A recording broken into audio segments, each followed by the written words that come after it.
Football বিশ্বকাপ এলেই প্রিয় দলকে ঘিরে উন্মাদনায় মেতে ওঠেন সমর্থকেরা। কেউ বাড়িতে টানান পতাকা, আবার কেউ সাজান প্রিয় দলের রঙে আশেপাশের পরিবেশ। তবে ঠাকুরগাঁওয়ে এক সবজি ব্যবসায়ী তার ফুটবল প্রেমকে নিয়ে গেছেন অনন্য উচ্চতায়। ঠাকুরগাঁও সদর উপজেলার কাঁচামালের আড়তে অবস্থিত এই দোকানটির নাম এখন আর্জেন্টিনা সবজি ভান্ডার।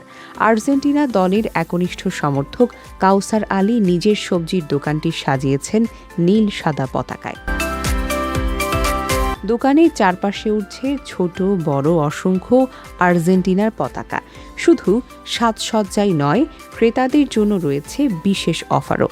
আর্জেন্টিনার জার্সি পরে এলে প্রতি কেজি সবজিতে মিলছে 10 টাকা পর্যন্ত ছাড়। আর এতেই বাজার জুড়ে সৃষ্টি হয়েছে ভিন্ন রকম উৎসাহ। কেউ বাজার করতে, কেউ বা শুধু কৌতূহল মেটাতে আসছেন এই দোকানে। দূর দূরান্ত থেকেও ভিড় করছেন ফুটবল প্রেমীরা। ছোটবেলা থেকে আর্জেন্টিনার সমর্থক দোকান মালিক কাউসার, তাই বিশ্বকাপকে ঘিরে আর্জেন্টিনার রঙে সাজিয়েছেন দোকানটিকে। ক্রেতাদের আনন্দ দিতে রয়েছে ছাড়ের ব্যবস্থাও।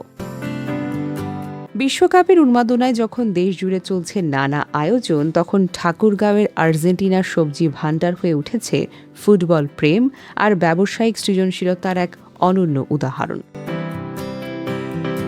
ডেস্ক রিপোর্ট, প্রিয় বাংলা নিউজ 24।